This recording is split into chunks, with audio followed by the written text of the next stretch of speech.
Here we go. Hey, everybody. I have a love-hate relationship with YouTube at this point.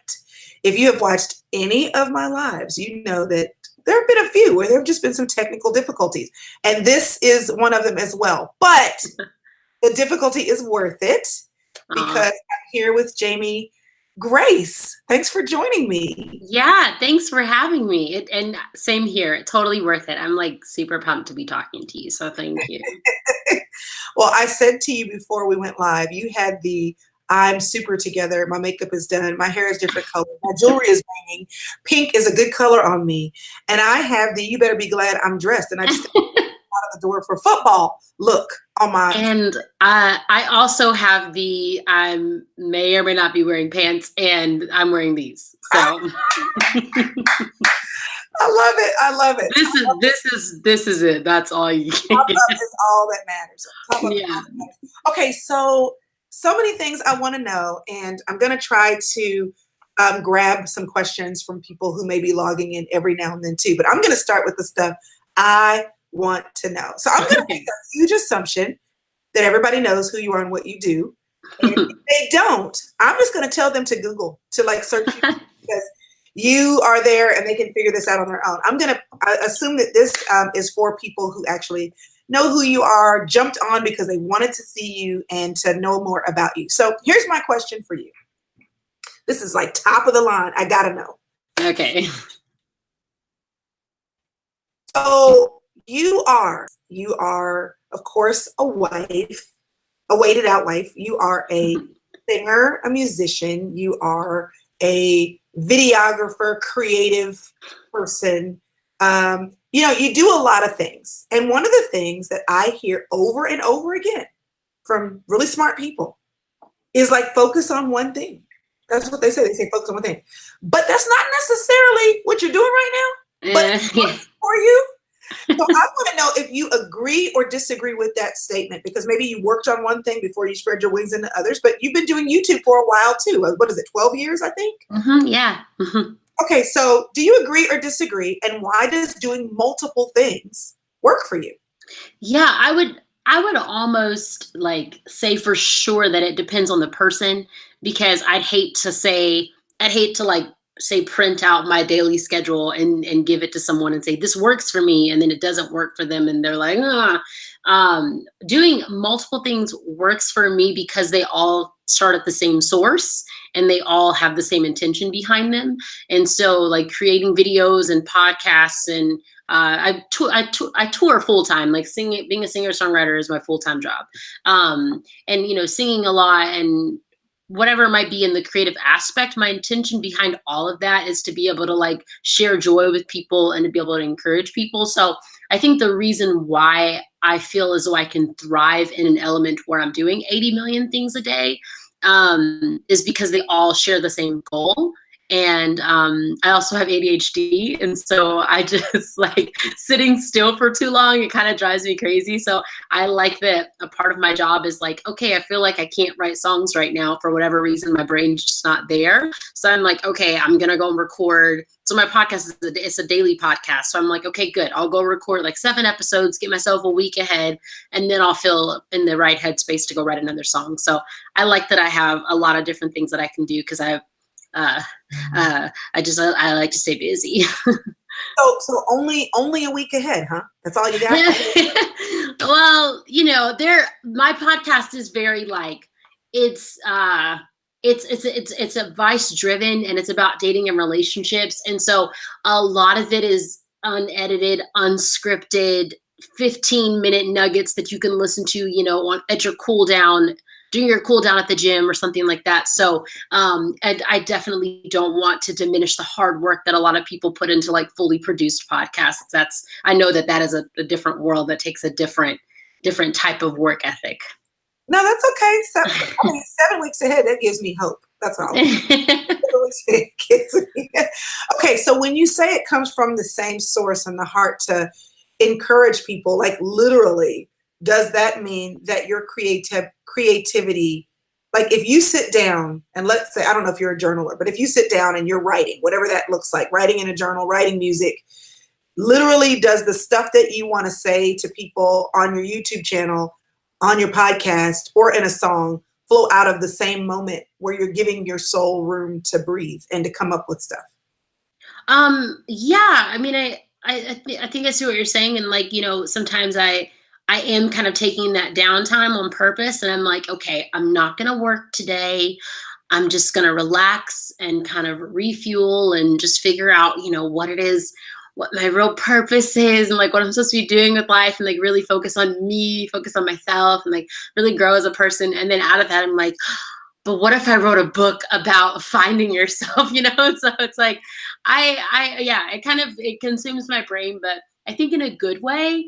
I'm a pastor's kid. And so I remember like, one of I have very few childhood memories, but one of my like most vivid ones, it's a weekly memory. That's probably why I remember it so well.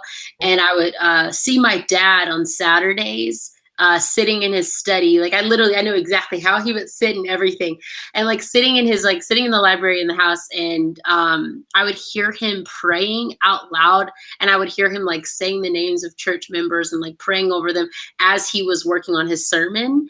And that really like stuck with me, because I was like, man, like in my dad's quiet time, he's being intentional about how he can make an impact on the people in his life, and the people that trust him. And so I think I've just really implemented that in my everyday life. And then my mom is a pastor as well, but my mom is quite the creative and quite the, just actress, singer, goofball like myself. And so I think being partnered with those two brains just kind of just like, oh, I guess I was just paying attention to them a lot. So I'm really not that, cool or anything. I'm just kind of them, I guess. Oh no, you're very cool. You have a pink thing coming out of your earring over here, and a feathery thing coming out from over here. And this cowgirl thing happening up here, which I'm sure that's not what it's called, but I'm from Texas, right? So that's Hey, that it's a bolo tie, but it's a cowgirl thing. I've been wearing them since I was little, so they you even kind of know make the me fancy happy. name for it, the bolo. But listen, okay, but most of the women who say to me, just to take this conversation one step further, Yeah. there are things that they want to do that they haven't. Right. Okay, their biggest struggle, or what they think is the biggest struggle, is they haven't made room for it. They haven't focused on it. They haven't set aside the time. So they're, I know that you're official ADD, but when people throw around that term and they say, well, I'm doing this, I'm doing that, and I'm doing this, and I'm doing that. They're thinking that I've got to shut everything else down to focus on this one thing. And I think what's unique about you is, while it may be all coming out of the same source, your heart to help people, you still are very much so being creative in different veins. And I just think that that's unique. My daughter Karis is a lot like that. She just put on in her Instagram page today some interior decorating stuff that she's doing in her house. Now she's a photographer. Yeah. The creativity flows, it kind of overflows into other areas. Yeah. Wait, I had to like look I had to look on my Instagram just as you were saying that, because I just processed that she was your daughter, and I love her so much. I love both of you guys, don't get me wrong. I think I just processed she was your daughter though, so I'm just like, it's okay. It's okay for you to love her more. It's all right. No, I love you equally. I just don't like, oh my gosh, your grandbaby. Like, sorry. Okay. Ignore me. She's a whole, listen, I asked Karis one time, I said, can you please get that girl her own Instagram? Like, why are you trying to like make it yours? She said, no, because I need her to bring me the followers. Right. Oh my gosh. So I also want to know, what has learning to live with your ADD looked like? Like, I mean, it's ADD, Tourette syndrome. I mean, you've got a few things going on. Yeah. You've obviously learned some coping mechanisms, whether they are external or internal. Yeah. What has the process of learning to live with those things look like? And maybe you have days where you're like, this is me, and this is, I figured out how to live here. So what does that look like? And maybe what encouragement would you give to people that Yeah, I think in the context of being creative and trying to figure out how do I focus on how do I put the practicality into the dreams that I have. In that context, it's I'm a very analytical person, and I'm very much a planner, and so in that particular context, I'm very pro PDF. I'm very pro dry erase board. I'm very pro calendar on the wall, because it helps me to be able to write out all of these things. And like you were saying, sometimes that's my actual diagnosed ADHD, and sometimes that's just the fact that I'm human and we have a lot of dreams and goals, and how do we place them into the actual practicality of pursuing these things. And so, yeah, as far as my job and everything goes, I love to plan things out and write things out, and I have a vision board of like where I see myself in 6 months, and what I want to have happen in 6 months, and what I want to have happen in 9 months, and what I want to have happen in 12 months. And I keep that stuff. I keep myself in check with that. My husband, my sister, to keep me in check with that stuff. And then just as far as my day to day goes, I think when I was about 14 or 15 years old, I was diagnosed with everything when I was 11, Tourette syndrome, OCD, ADHD, and anxiety. And when I was about 14 or 15 years old, I really just had to kind of have this like realization, like I'm going to be different, and that's just the end of the discussion. I'm going to be different, and I tried so hard to be like everyone else and to fit in, but I've always been different, honestly. Like I've been the little black girl in bolo ties and cowboy boots since I was 4 years old. It's just who I am. I don't know any different. I was homeschooled. I'm a preacher's kid. It's like everything that I could do to be quirky and to be different, singing Bill Gaither songs at 7 years old is my big solo.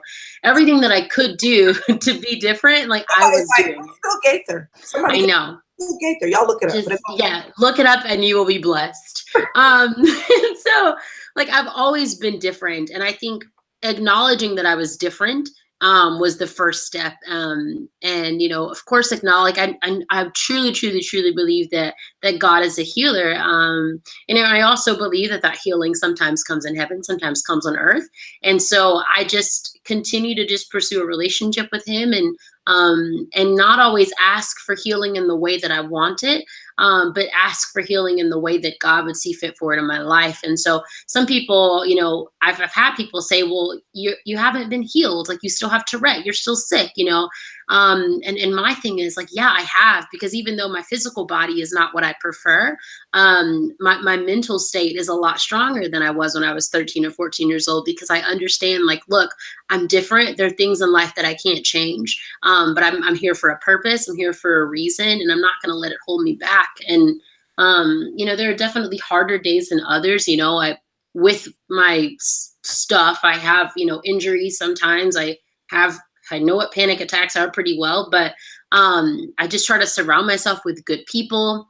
I try to be intentional about food I do and don't eat, the sleep I get, so many different like little things that kind of help. But it's really just about, for me, it's just like the practicality of planning. It's like, okay, what's your goal for 6 months? You want to be able to sleep through the night. Okay, what do you need to do that? Like, what kind of stress is in your life that's causing you to not be able to sleep? Or what kind of stress that's causing your anxiety to flare up and that's causing you to be more ADHD than normal? Like, you shouldn't have had that Mountain Dew, right? And so it's just kind of the everyday life of like, what are the goals that I have? What's the purpose that God has for me? And what can I do to like work on that?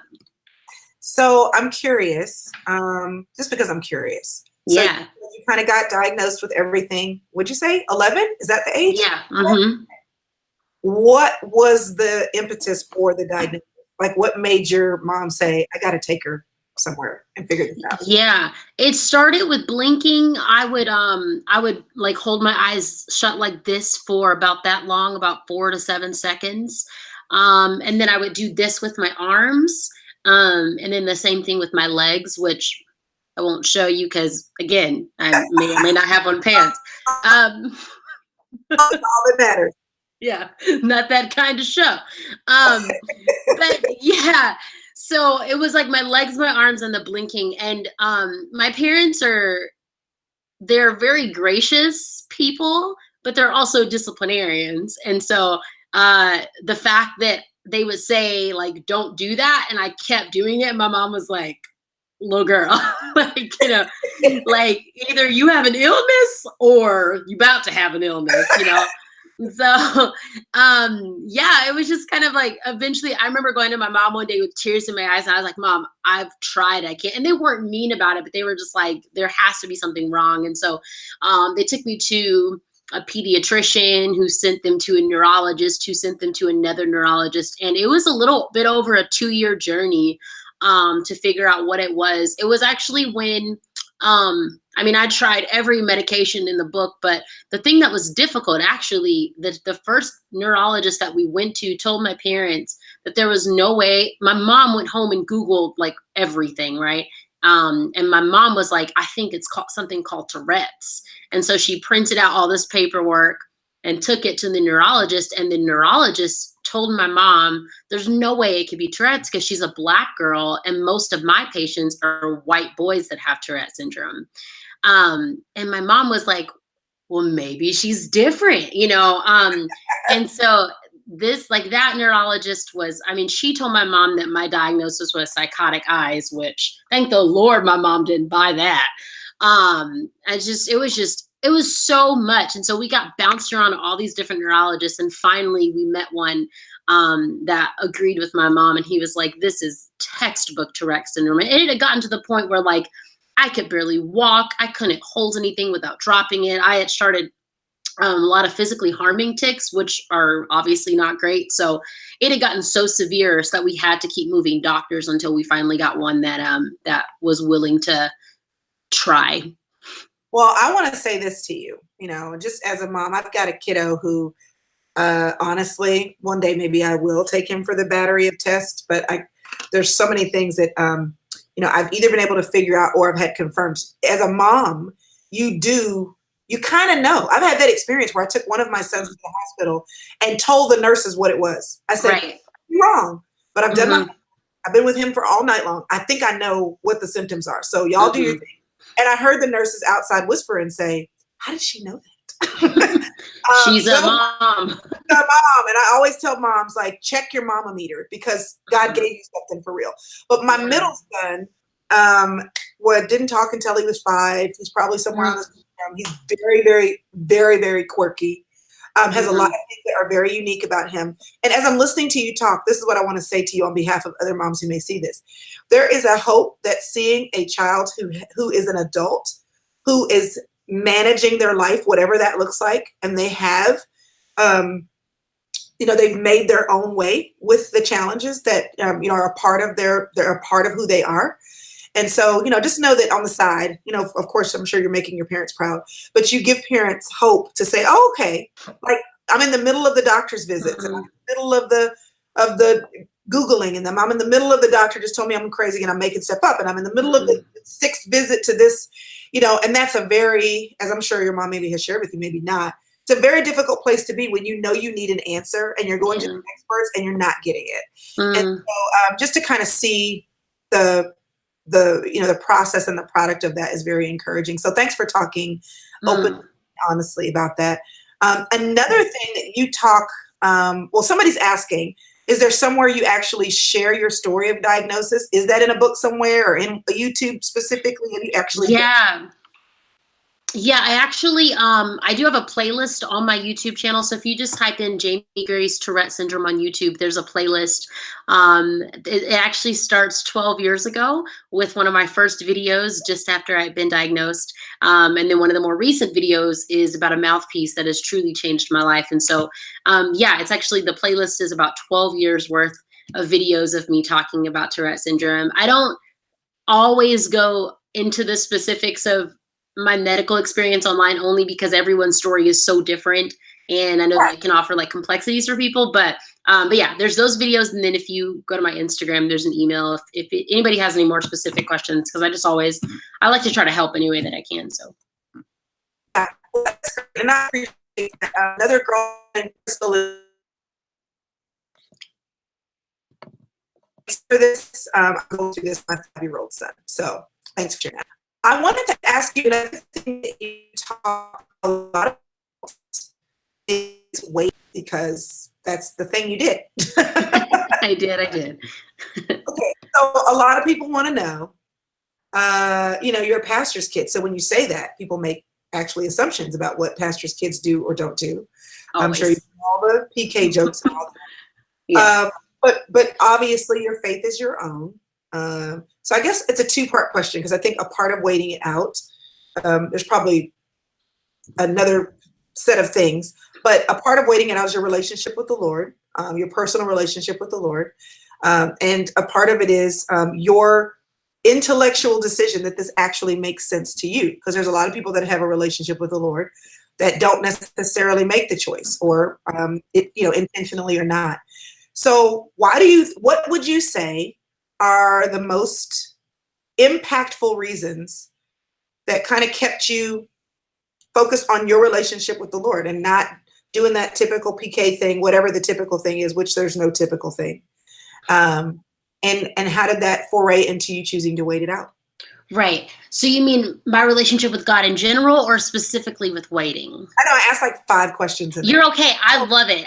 I'm just clarifying. So the first question is, separate from waiting it out, Right. why do you think you were able to make your relationship with God your own? Okay. Then we can go into, because I'm sure your relationship with God was a part of your choice to wait it out. Oh, of course. Yeah. Right. Okay. Why do you think you were able to stick with that? Because so many people struggle to do it, even though they value the relationship with the Lord. Yeah. I don't know. Yeah. Okay. Cool. Okay. So sorry. I get so excited about that second question. I'm just like, Jamie, calm yourself and answer the first one. Yeah. I grew up in church, pastor's kid, and all this stuff.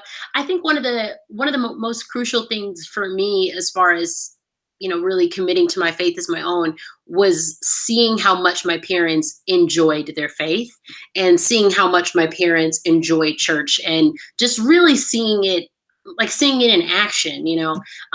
It looked like fun. Like, don't get me wrong, like the Christian faith it's a lot of sacrifice, and it's not like, oh, this is going to be easy to do all this. Like, no, I know that there's obviously difficulty, and obviously being pastors, there comes a lot of challenges with that. But seeing my parents get excited in church, and hearing them, tell the testimonies of where people were and where they now are, and just seeing lives changed, and being a part of something that was so much greater than me. It was so beautiful. And I remember when I was little, my dad was sitting with me, and he was just telling me how God, sent his son, and he's the king of the world. And he sent his son because he loves us so much. And I was just like, this is fantastic. And I don't say this with any disdain toward princessy movies, because at 26 years old, I am borderline obsessed with a few of them.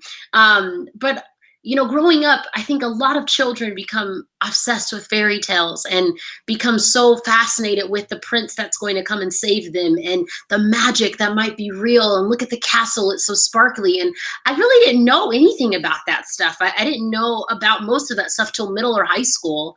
I didn't know anything about the magical Santa Claus that's going to come down the chimney. My mom told me that my friends believed in it, but she told me that we have a security system, so no one's going to come in our chimney. And so I didn't grow up like the most beautiful story that I heard was the story of Jesus. And that was where the significance was in our home. And so that was, I think, the kickstart for me as a little girl, to just be so fascinated by this king.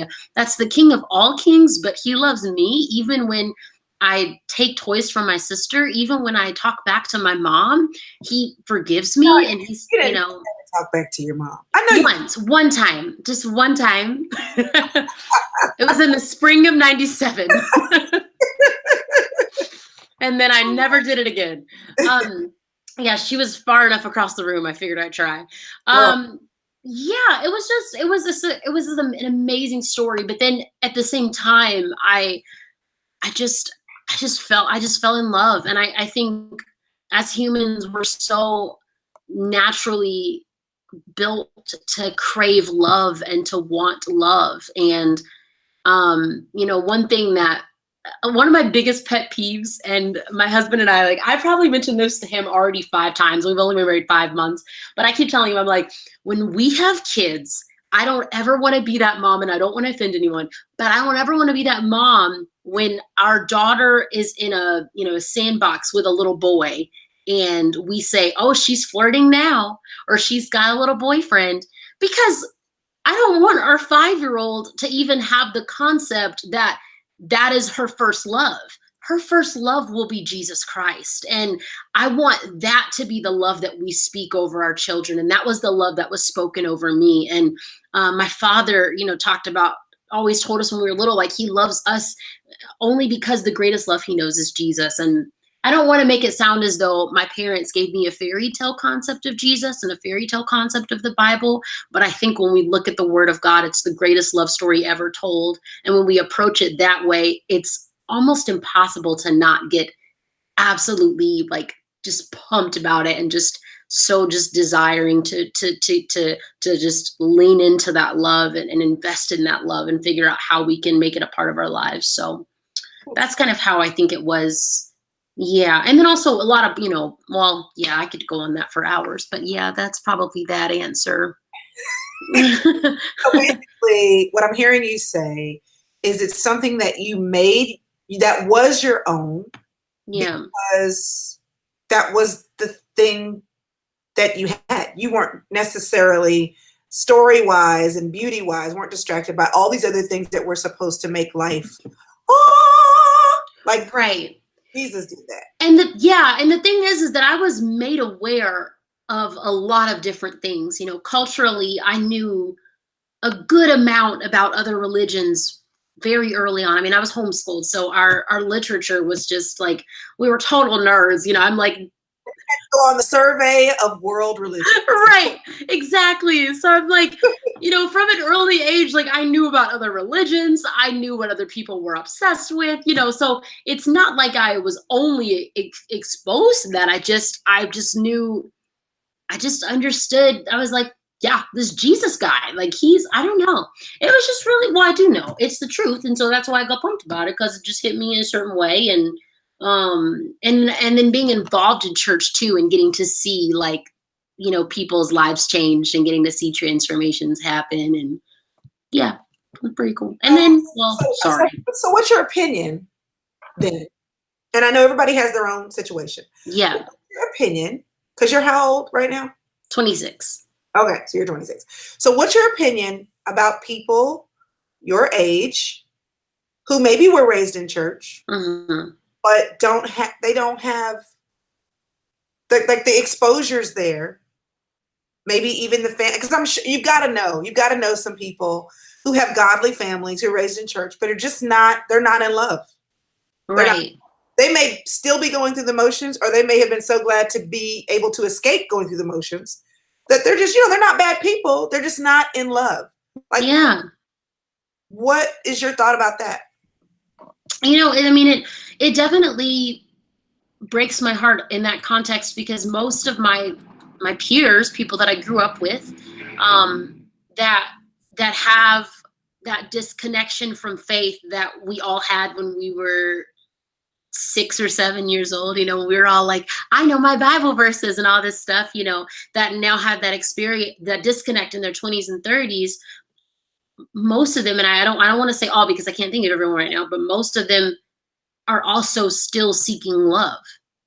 Are either very single and feel discontent, or they married someone that they hoped would fulfill that hole, and it didn't work out, or they're still married to them and they're waiting it out till the kids graduate. I oftentimes just feel like they're looking for love, and they're looking for purpose and looking for validation, and that can only be found in Christ. And I do have to say, a lot of my connection with joy and peace that only comes from Christ is the severity of my medical condition.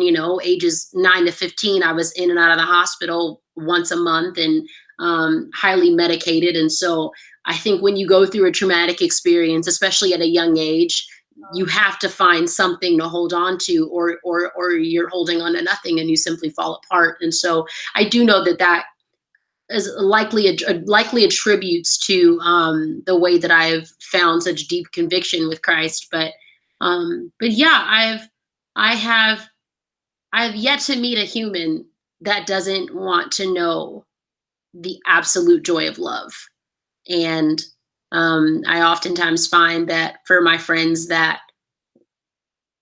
once felt it, or once yearned for, or once, tried to find it in Christ, and now they don't have that with Christ, I'd say most of them are at a place where they're looking for love and don't know where to find it. And So what would you say to the person who's watching you now? Because if they're not watching you now, they will be at some point. Who is looking for love? Apart from the top level statement of you can only find it in Jesus Christ, which is the right. true statement, but it's the top level statement. Mhm. They're saying to you, which I'm sure they have, okay, but tell me, I don't break that down for me. Like, help me to know if I'm looking for love and Jesus is the place where I'm going to find it. Mhm. Like, I've been to church and I've done a Bible study. I was raised in church. I had a Christian. It's not connecting for me. What would you say to them? Right. Um, as someone who worked in church ministry for like ever, and who would send out invitation over invitation, like, guys, come hang out with us at church. And as someone who writes Bible studies and speaks at churches and all that stuff, I would say to know that your relationship with God, that's where it starts. It starts with your relationship with God. And so, as much as I would encourage people to try to find a church home, and to find like-minded believers, and to find a community, I would say invest in it like a relationship. There's this thing, I don't know where it came from. I don't think it's 100% bulletproof. But there's this thing where it's like, if you like somebody, you have to date them through all four of the seasons, like summer, spring, fall, and winter. Like, date them through all four seasons first, and then you can decide if you want to move forward. Is that Um, something I missed, or is that a current thing? Because I've never heard of it.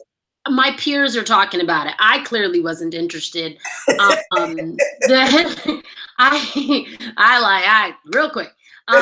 But yeah, so I've heard that, and the reason why I mention it is because we are we as a young people, and I'll say 20s and 30s, we will like give people chance after chance, just like, well, I gotta date him for this long to see what happens, or let me take a vacation with him and see how that works out. Well, let me meet his friends and see what he's like. Then when you're investing in a physical relationship, a person that you can see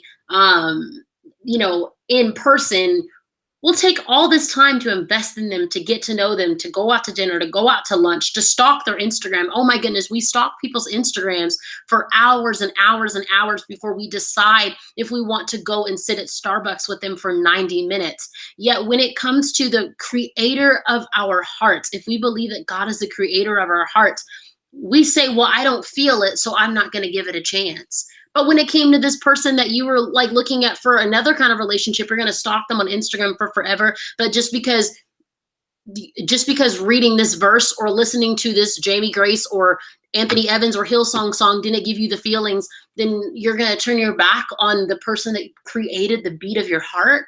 And so I think it's just it, and I don't say that in any way of arrogance, because I will be the first to tell you, it is so difficult trying to find a church home. It's so difficult trying to find a community of believers where you belong. That stuff is really hard. It can be very, very much a shot to the ego. And so I totally understand that.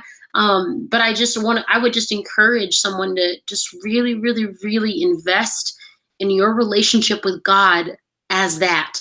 You and God in your quiet place, in your living room with a Bible, just quiet, silence, no TV, no music, no nothing. Start there. And ask for God to speak to you. And I even hesitate to say that because I believe God is always speaking and he's always moving. It's just a matter of how much we're going to listen. And so it's, just sit there in the silent Silence. Yep. I was homeschooled, and just listen and just give God that attention and give God that time and invest in that relationship more than any other relationship out there. I mean, if you want to if you want to, for most professions in America, you have to go to college. You have to get it 4 years in a university just to get a piece of paper for somebody to tell you that you can go and work in a business. So it's like we invest in everything else in our lives. We invest so much time and so much money, and but with our relationships with God, we don't always invest as much. And so I would just say to start off as a relationship, and as he gives you that peace and that joy, to then venture off into a community and a church and stuff. But yeah, it can be hard when you only trust your feelings, because that can be hilarious. to say But to say the least. right, First of all, I don't think that was arrogant, your delivery. I thought it was passionate. okay, thank you. Very intentional to say, like, it's worth it. Like, what I hear you saying is that we're giving so much to other things, and the thing we say we want really badly, we don't give the same intensity to. Yeah. It kind of comes back to us and what we're willing to do. Okay, so because you love Jesus, and maybe for a few other reasons, you made the intentional decision to wait it out, to wait to have sex until you were married. So I'm thinking, when my husband and I got married, we had kids already. So we each had a girl on our wedding day as a gift. And it was Easter weekend. And my husband's daughter, which we don't say mine and ours, but just to explain, she does not live in, at the time, she did not live in the area. So she was still in town. So we were like, the next morning, we were like, we're going to go to church. Like, all our family's at church. Because, that's what church people do. You go to church. Right. And so it was Easter Sunday. And so we're like, plus, our kids, we're going to go out of town. We want to spend time with them. So we went to church, and the plan was to get them and then go hang out with them. And we did. We took them to the arcade and just had fun. Yeah. But that morning at church, this is what I was thinking. They know we did it. Yeah, exactly. It's the worst. Well, they know we did it. So, with your whole waited out thing, and, you talked about that pre-marriage and, of course, way post-marriage. But, everybody knows you did it. Like, you did it. And it's a continual situation. You're doing it. But waiting it out was an intentional decision. Apart from, I love Jesus, and I know that that's what he wants for me. It's clear in his word. What were your other reasons? And I know you've talked about this extensively everywhere, but for those who haven't, what were your reasons? Right. I will say, just fun story before I jump into that. We did not go to church the day after our wedding, because I had a concert. So we had to do one better. We had euphemism for something else. You had a real concert. No, I had to go to work. It was this really sweet school in Louisiana, and my husband loves kids and I love kids. And the way we found out, the time we found out, it was either change our wedding date or turn our back on 300 children whose faith-based curriculum is based off of my music. And so I told Aaron, I said, look, babe, we don't have to do this. I love these kids, but I will make it up to them in the fall. I'll figure it out.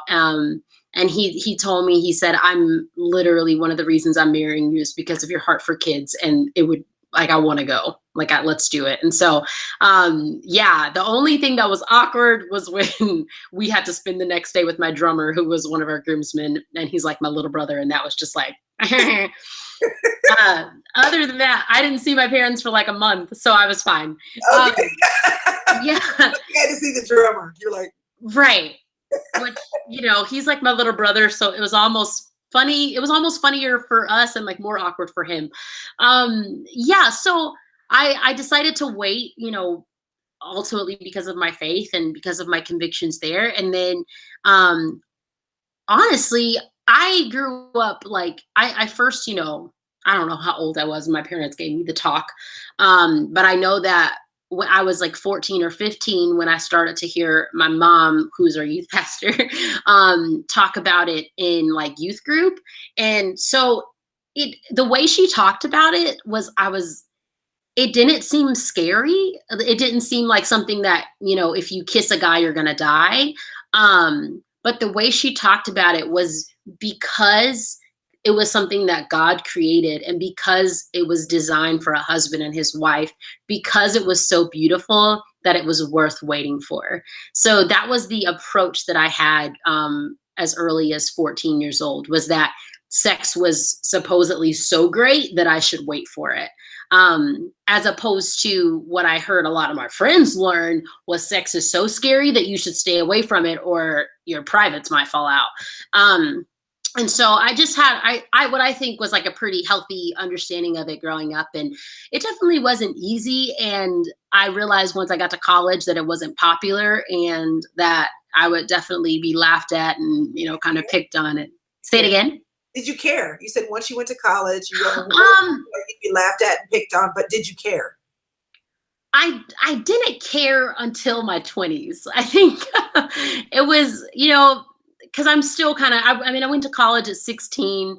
My older sister went at 16, so she was at the same college. And so she was like, we were just so different and so like, so I was kind of doing my own thing. And then, it was difficult, don't get me wrong, but it wasn't until I started dating that I realized like, this is going to be more awkward than I thought. Like, just to be honest, this is not to like, to my own horn or anything. It wasn't difficult until I met my husband.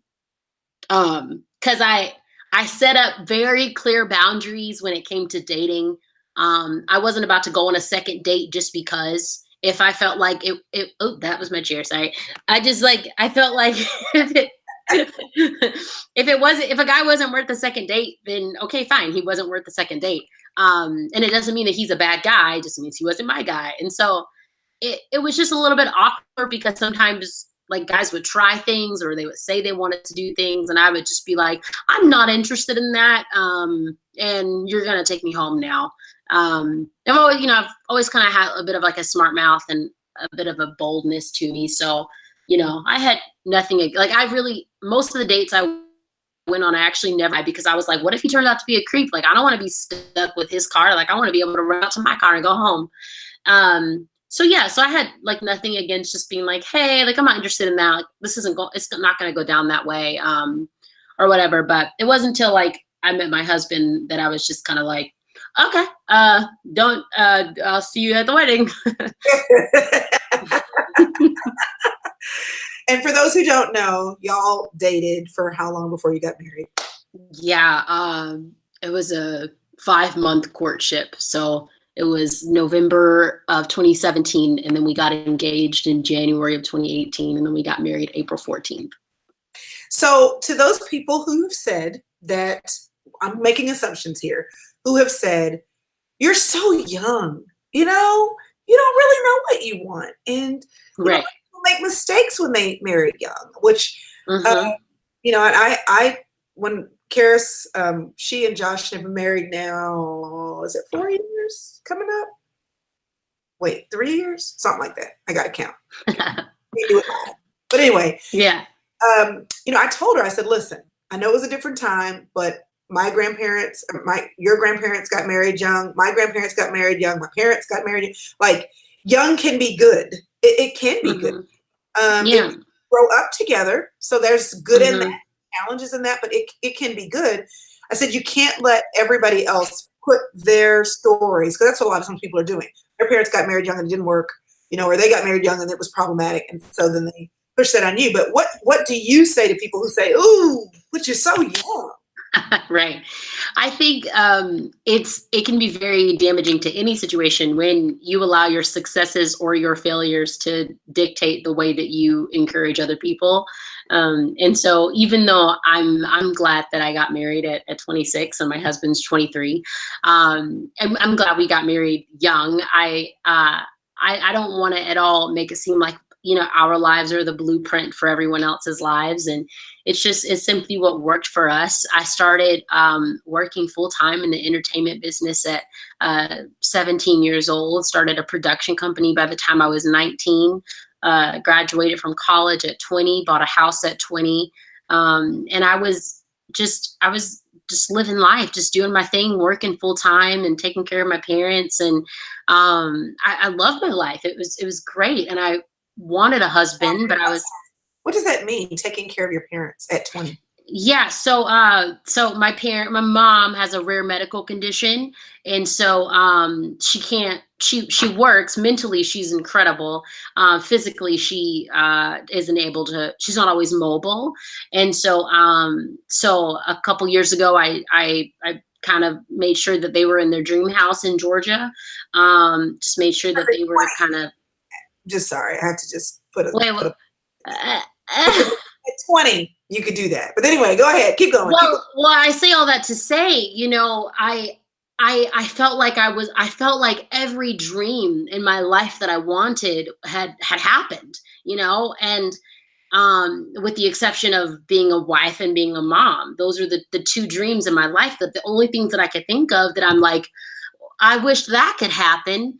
And so but I was on my way to, I was so independent and I was so confident in my independence that if my husband had shown up in like 10 years, I feel like it would have been way more difficult for us if we waited another 10 years, because even at 26, I'm so set in the way that I do things. I'm so set in the way that I live. I'm so set in my finances and my budget. And I'm not saying like I'm living fat or anything, but I have a structure and an order in the way my life goes. And so a lot of people would say, well, you guys got married way too young, or you guys did things too fast. But for me, I'm like, this is the perfect time, because I feel like it would have almost been harder if we had waited too long, because it would have just been like, okay, here are all these years of life that I've planned out, and now I have to break it down and learn how to do life over with someone else. But then also, like you said, back in the day, that was totally a thing. And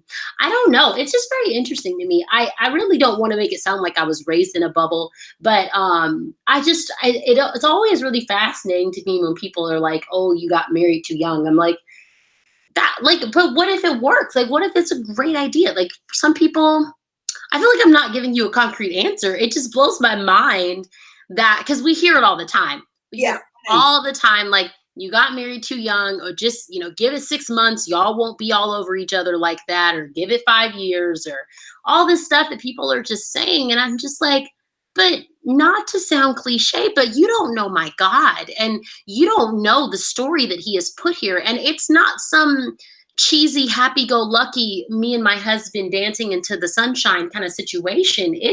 This thing has been prayed over, and I have waited for him, and he has waited for me. And we have prayed over this and cried over this. And we have so many similar goals and visions and dreams for like the future and our family and just the kingdom of God, and just like how we want to just encourage people and love on people. And it's like, love is just a beautiful thing. But then at the same time, those same people that told me that I got married too young, they were the same people that when I was single, they were like, when are you going to settle down? Like, it's like, You can never make the people happy, whoever right. people are. People Yeah, in your family, the people in your neighborhood, the people in the world.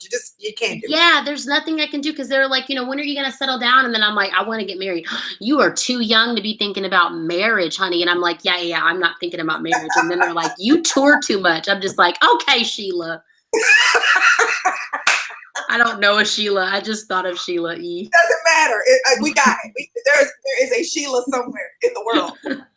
Yeah. Could have said that. Okay, so because you are very well put together, and I know that you can say what you need to say. I mean, I hear the smart part in there. I mean, I can feel the undercurrent of it. But when the people walk up to you and they said, when are you going to get married? And you were like, ugh. And when they say, you're so young, or you were too young to get married, or now, oh my goodness, y'all got married, when they have something to say. Right. What are some gracious responses? Because you've got women of a lot of variety of ages that are just sick of people having something to say. Give me something to say. When somebody says, are you still single? Right. Or when someone says, girl, you're too young to get married. Right. Like, what are some graceful responses? Yeah. When well, I hope this is graceful, but I think if you're in like a faith-based context, like, because I'm presuming that this happens at church, just a guess. Um, if you're in like a faith-based concert, It's never happened in church. right? Not the woman of God. Um, excuse me. I would just like typically, I would just tell people, you know what? I was just talking to Jesus, and he said I'm good, and that's something that I started saying to people, and then I ended up putting it in a song because it was stressing me out so much. But yeah, I was having a conversation like that with someone a few weeks ago, and we were talking. Aaron and I were just being very open about our kids one day and all this stuff, and they one thing that people always say to us is take your time, get to know each other, and like my thing that I always like when people say that kind of stuff first, I'm just like, oh my gosh, like what if I'm pregnant? Like that is like, and you're offending me. Like that's not nice. Like, are you trying to be nice? Anyways, we were talking to someone just about like children and having children and stuff, and I casually mentioned that I wasn't going to like force our kids to go to college. Oh And Lord, not that. You can't say that. I know. And I really, I don't mean this in any disrespect toward her, because I really don't mean that. But I think for me, like, don't get me wrong, I am proud to have a college degree. But I look at men like my father has led so many people to Christ and has he has been a founding pastor for 24 years and doesn't have a college degree. And so when I think of that, I just simply said, if my 16-year-old is creating insane music, I would like to financially invest in his production company, and get him with a good business mentor instead of telling him to go to college. Because like what if my kid gonna be helping pay the bills? Like I'm not trying to like stall that for another 4 Buy years. you a house. I mean, it could work out like Right. that. Right. And they were just very upset. And so literally my response, I said, you know what? I talked to Jesus, and he said it's okay. So Because that can be said very sweetly, very gracefully. yeah, it depends on how you say it. Yeah, or with a little sauce if necessary. Yeah. Just Yeah.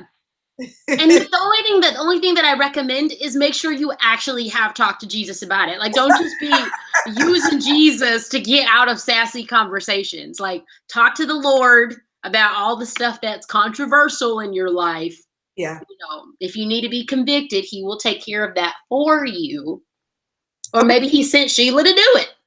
Maybe he sent Sheila to do it. Yeah. So I just Feel a little saucy in your response. It might be that Sheila hit a nerve. It could be that.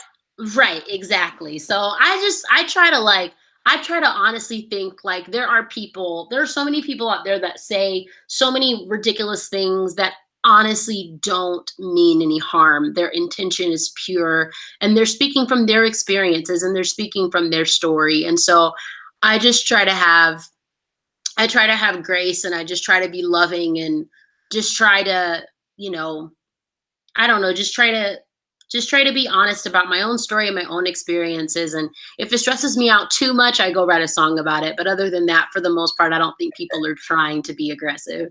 Okay, so I want to ask you this last thought about kind of going back a little bit to how much you've been able to accomplish. And you just took some time in the context of another part of our conversation to list out the variety of things that you've done and the time frame in which you've been able to do it.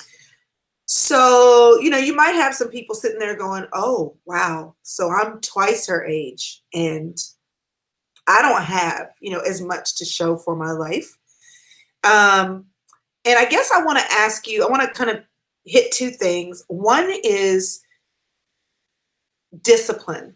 Like, I know that you're gifted, that you have a talent. You were able to invest in that talent during, certain seasons of your life, and that bore fruit. But do you consider yourself to be a disciplined person? That's the first thing I want to ask you. I do, most definitely. I think I'm very disciplined when it comes to doing what needs to be done. But then also, I think I'm pretty good at being disciplined enough to know like when to actually take time off and recharge so that I don't drive myself crazy. Yeah.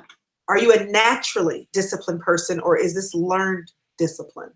I mean, I know it's not mutually exclusive, but Right, right. I think I am a naturally goal-oriented person. I like to accomplish goals. And so I God is like making wait, sorry, you broke up a little bit. What'd you say? things issues. Oh, boo. I'm saying, does checking things off make you happy? Yes, it's my favorite thing. So that's more of my thing. I like to follow recipes of things I already know how to cook because when I get to like the 7th out of 8 steps, I'm like, ooh.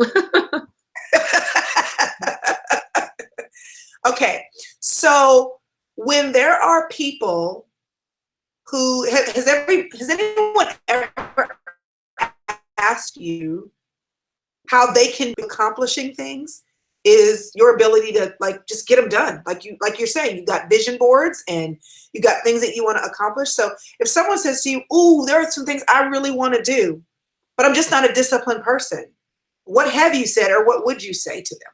Yeah. I think that we're all disciplined to an extent. Um, I have dear friends, and I've done this myself, but I have dear friends that'll say, like, oh, I'm actually, let me use this example. He'll be okay with me saying this. People so often talk so poorly about men. And they say that men don't know how to listen and that men don't retain information and that men don't remember anything you tell them. But if we turn on ESPN on Come on now. any given channel, my husband can tell you every person and what college they went to and everything they're good at and everything they're bad at and how many kids they have and their kids' names, every detail. And I think we're doing ourselves a disservice when we speak about ourselves in a way that doesn't speak to the incredible gifts that we all have. um That's you good. know we can't compare ourselves to any other person because even though like I've done a lot of stuff, like for me, like sometimes I'll look at like these 16-year-olds on YouTube with 5 times as many subscribers as I have, and I'm sitting there like, little girl, shouldn't you be doing your geometry right now? Like, how in the world? So it's so easy to like look at someone younger or older or taller or shorter or whatever and compare. But it's understanding like, okay, what kind of time do you want to take? Because there was a season in my life where I told my mom, I'm like, Mom, I don't have any time in the world. Like, I'm just stressed out. Like, and then she would be like, okay, what did you watch on TV this week? And I could tell her everything about the show Parenthood and everything about the Bravermans. I've watched every episode 3 times. And so it's honestly a matter of figuring out, okay, how are you going to be disciplined? We all have an element of discipline in us. How are you going to be disciplined and what makes most sense for you? And not allowing yourself to be not comparing yourself to anybody else. My mom is one of the most creative individuals that I know. And she can write a book in like a week, and she's so creative. But literally like has never typed a sentence on a computer besides like an email. Like, she has notebooks. Like, she has stacks of notebooks. And I'm just like, how does that work for you? But it does. And when she goes to preach a sermon, she takes 3 notebooks, lays them all out. And I'm just like, okay, that's what you're going to do. Yeah. So I think it's what works for you. Like, I had to ask myself this question. I asked myself, when were you the most productive in your entire life? And I asked myself this about 2 years ago. And I think one of the most productive times for me was when I was in college, because it was felt like a little bit of like people pleasing because I like the smile on my professor's face when I got a good grade. Let's not dig into that. But so I realized I was really productive in college. And so what I did is I duplicated my college schedule and I put my new life into it. And so on Tuesdays and Thursdays, I have the same schedule. And on Monday, Wednesday, Friday, I have the same schedule. And they're all in 50-minute blocks, because I was the most productive in college. And so I just duplicated my college schedule for my everyday life. So I think it's just asking yourself, how am I going to be the most disciplined and what does that take from me? That's actually really good. I have a different answer to that question. I think Ooh, what is it? the most, I was the most productive in college too, but because I was being very goal oriented. I had a big Mm, college and I was like, I mm, gotta get out of here when my money runs out. Like I have yeah. scholarship money, I can't be here when the money runs out. So Right. Yeah. when I look back at that and people say to me all the time, like, so how did you do that? I don't know. I worked 20 hours a week. I took a full load of classes. I mean, like, but I think I think there's a good balance between the pressure. Because sometimes, like, I told my sister when I wrote the last book, I said I would never write a book without a deadline because Mm. the deadline, the pressure of the date Oh forces yeah. forces me to get in order. You know what I mean? And it draws that out of me. I don't know. Anyway, so that's interesting. That's a great question. Like that's a great question. When have you been the most productive or the most disciplined? And looking at Hmm. what was happening and try to. Hmm. Yeah. Very, very good. I like that a lot. Thank So you. what else do you want to do? Like, is there something that's on your vision board that you can share? I know you can't share all your saucy secrets. You're doing so much. You got your podcast. You got Hmm. your podcast is kind of new, right? So it used to be called Team Single. Oh, then you flipped it too. Okay. Right, because it was super awkward when I got married, and I was like, "Hey guys, I'm on Team Single," so So I had to how change long that. had you done it before you flipped it? I've had the podcast for like 3 years, I think. Okay. Yeah, one thing that's been really important to me is allowing myself to try new things and not always succeed at them. And so I've had a podcast for a solid 3 or 4 years, and it's changed the name, it's changed the logo, it's changed the schedule, and I used to be so embarrassed by that because I was like, oh, people are gonna see that I'm failing, and I'm like, no, I think they'll see that I'm trying. Hopefully that's what they see. So yeah, so it's called Wait It Out, and it's a daily podcast about dating, relationships, and other things worth waiting for. And I'm really excited because Aaron, my husband, and I were taking Wait It Out on the road. And so we're doing a few at the end of this year, but we're announcing at the top of the new year, like more for the spring, of just kind of mini conferences for young adults, for men and women, just really encouraging people to know that waiting is not exclusive to sex, but waiting is knowing your worth and your value as a whole. And so, Dallas? say it again. Are you coming to Dallas or Texas? We better come to Dallas. Every tour I do, I play Dallas. If I don't go to Dallas, I feel disappointed as a person. Like mostly because of like Fuzzy's Tacos, but also because of the people. So. Okay, but do, do you Wait, know I lost. do you know about Torchy's tacos? Oh yes, I love Torchy's too. Okay. Fuzzy's has feta cheese, so You know what? I've never been to Fuzzy's. I just got hip to Torchy's. yeah, you guys have your taco game is Okay. magic. Well, I'll have to raise the bar on that. Listen, you are a delight for a big stack of reasons. I might have even earned points with Alina for interviewing you. You know, so I'll have to text you when I'm done and be like, hey, just in case you really weren't paying attention to the Instagram feed, I interviewed Jamie Grace today. So hopefully Oh, points. In my heart, I'm only 27, so you and I are only a year apart. So there's we that. are. You know, there's there's that. I think that for whatever the reasons, and we've talked about what some of those reasons are, your upbringing, the view that you have of the Lord, and the love that you've believed that He had for you, and the worth that that gave you, your recognition of your own gifts and abilities, the difficult season in your life where you were discovering some of your physical challenges and figuring out what that meant to live with them and how that may have forced you faster to really search out the Lord as your rescue and your strong tower and all those things that we say that really are true.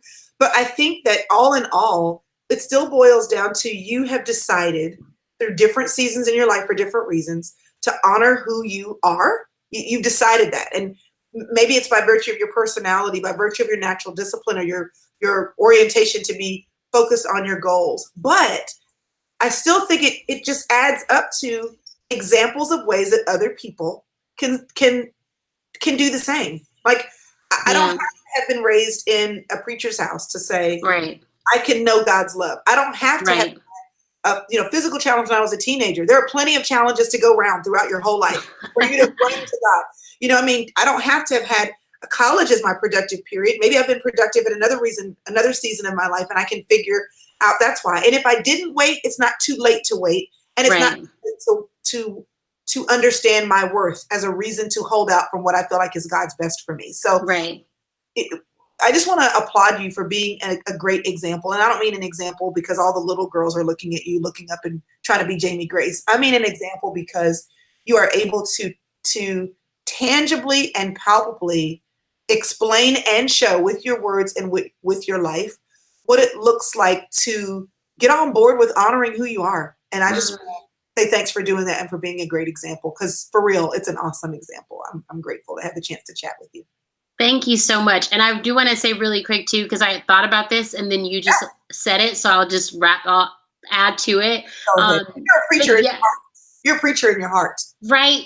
I mean, it's true. It was my favorite class in college. But no, like I honestly just want to make sure that I do stress that it's not too late to wait. I think sometimes, especially the super virgin preacher's daughters, we can seem super like, oh my goodness, yes, like it was so easy. Like, I had other struggles in my life that weren't exactly this one. But I just hope that my story is an encouragement to anyone that just like the minute that you decide to start waiting, whether it's right here, right now, or it's in 5 minutes, or it was 5 minutes ago, like God is not looking at your past. He's not looking at your yesterday. Like all of that, all of those things have been just washed away, and it's never too late to acknowledge your worth and to really live it out. And so, yeah. Is there anything else you have not said that you're like, I gotta say this before we shut it down? I think I've said all the things. And finished a mason jar full of water. Yes, I just love water. Well, it's the mason jar for me that's doing it, for real. Right? Really. I'm gonna change my game. Sometimes, yeah, sometimes I don't even drink out of it. I just hold it because it makes me feel real southern and sweet. Well, this has been a delight. Thanks for joining me. And I'm mad right now because I have like this side lamp over here that keeps casting weird shadows. Then I've got this LED lamp over here that's doing weird things. Oh, You're like, I'm gonna have to go back to your other videos because you have videos where you talk about like your gear, and yeah, I'm a little bit of a geek, so I'm yeah. gonna take a shortcut and This just get one, what you're telling me to get. Do you have a what you call it light? What do you call a it? ring light. Yeah. So really, those matter. The ring lights matter. They're fantastic. I have an online course on like YouTube stuff. I'll send it to you. You can I have will it for take the free. course. I will take. Yeah, I'll send it to you. And right now, I'm sitting here the whole time going, are you in front of a window or do you have a light Yeah, behind your window. It's that California sunshine. girl? I have slats. And the last time I opened my slats, for the first 30 minutes of the conversation, I had slat marks across my I'm gonna figure this out eventually. Eventually I'll figure it out. But in the meantime, I'll take your course and learn some tips. You look good. Don't worry. You still look good. Well, this was fun. Thanks for joining me. And y'all, thanks for watching and bearing with us through all of our technical difficulties. I really am 27 in my heart, but apparently I'm taking a little bit longer to figure a few things out. But I'm going to take Jamie Grace's class, and then we're going to be fine. Okay? We're going to be fine. Thanks, girl. This was fun. I appreciate it. Of course. I'll talk to you later.